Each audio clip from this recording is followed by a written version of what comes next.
Okay guys, today we'll be going over the greatest Marvel movie yet. Basically, all movies before this have been leading up to this one for the past 10 years, and as such, it is to be treated with great respect. It's about a heroic spaceman and his quest to rid the universe of all ops, which he has concluded to be 50% of the population. I mean, independently, I've concluded a much higher percentage, but I guess 50 is enough. He has to get some infinite jumps to do this, but unfortunately, he also has to deal with several people on his ass, trying to stop him from saving the universe. So the film starts out with him having given the beast to Odin's son and his people after he got some other plan of the way. He's been trying to get one of the gems, and right before Odin's adopted it and gives it to him, some green guy thinks he's tough and starts throwing himself on the hero, but then the hero starts giving the green guy the absolute hands and puts him on a stretcher, cementing his place as the main character of the movie. After this L, one of Odin's son's niggas sends the green guy to Earth, so the hero puts the nigga on his shirt, which honestly wasn't that heroic, but still some casualties have to be sustained from time to time. The hero gets the gem he was looking for and tells his kids to find the other gems on Earth, but then Odin's adopted son tries something slick in order to save his brother, but gets turned into a pack in the process, so the hero pisses off and leaves Odin's son to think about his L. So then it cuts back to the bitch-ass green guy on Earth, and he's transformed to his actually useful scientist self, and he tells Dr. Weirdo and some monk about the hero and how he's looking for the gems. So Weirdo and the scientist find Iron Guy and have him abandon his wife so he can fight the threat on the world. Also, the scientist tells Iron Guy to call Lieutenant America, but he doesn't know that the lieutenant was being an asshole in his last movie, which caused the Avengers to fall apart.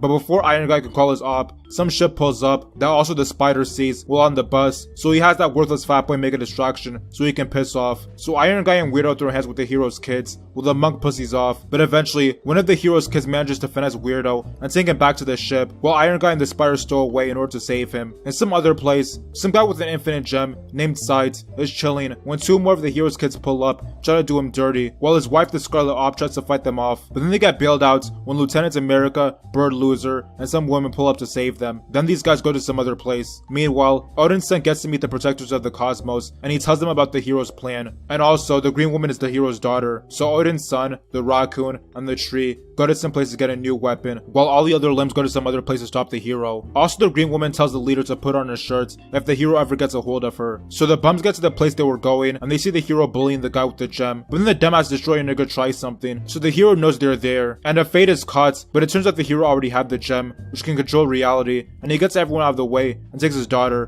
But before the leader can make her a memory like he promised, the hero turns his shells into bubbles, and then he pisses off with his daughter to his ship. Meanwhile, the remaining Revengers on Earth meet up and decide to take Sight to the African country so he can safely remove the gem from his head without turning him into a pack. Also in the African country, the Negro Leopard and the fake-ass Amazon fix Lieutenant America's friend and give him a new arm. So back to the hero's plots, he tells his daughter about how her own planet is cool now because he got half the niggas from there out of the way, and then he does his other daughter dirty in order to get the daughter he actually cares about to tell him what the other gem is, which she does. So that's where they go next. When they get to their new planet, they find Lieutenant America's op working as a custodian, and then he tells the hero that in order to get the gem, he has to sacrifice that which he loves most. Since the hero truly is a man of ideals and not want to put himself above the needs of the people, he puts his daughter on his shirt to get the gem and to save the universe, once again confirming him the realest nigga out there. While this is going on, Odin's son, the raccoon, and the tree run into one of the weapon forgers, and he tells him about how the hero got them out of the way and ruined his life. So Odin's son manages to convince him to make a new weapon, which he does, and Odin's son risks his life in order to make sure it's complete. Then the tree gives up his arm to give it a handle and ends in a W for the guys. Meanwhile, the Iron Guy and the spy manage to save Weirdo, so the Revengers throw hands with the protectors until they realize they're all against the hero, so they team up to make a plan on how to stop him. So when the hero arrives, he explains to Weirdo how his planet fell apart because they wouldn't listen to him, and now he's just doing what's best for the universe. And then he catches a fight with everyone there, and they almost manage to take his glove, which has the gems off, but then the dumbfuck leader of the protectors gets in his feelings because his wife was killed by the hero, and because of this nonsense, the hero manages to keep the glove and slap everyone there. While this is going on, the Revengers on Earth go to the Negro Leopard's country in order to fend off an invasion from the hero's kids and army, and keep Sight safe so they can remove the gem from his head and destroy it in order to stop the hero. So Iron Guy, like the real nigga he is, tries to stop the hero alone, but then he gets put out of commission. But before the hero can put him on his shirt, Weirdo makes a deal to give him one of the gems, so when he gets it, he pisses off to Earth in order to get the last one. Also Odin's son, the raccoon, and the tree all arrive on Earth in one of the coolest entrances ever, and he starts handing out L's left and right to the hero's niggas. Then some of the hero's kids breaks into the lab in order to get Sight,